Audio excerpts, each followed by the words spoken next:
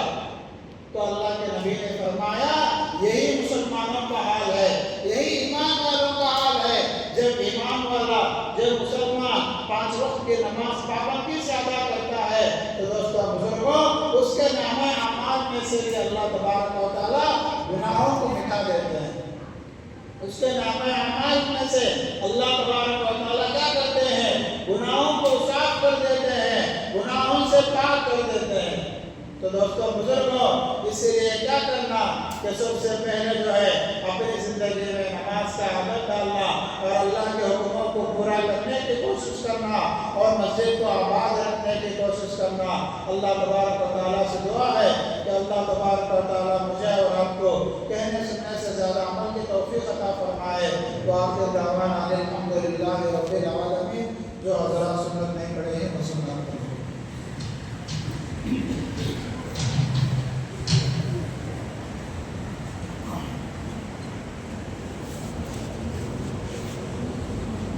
tikka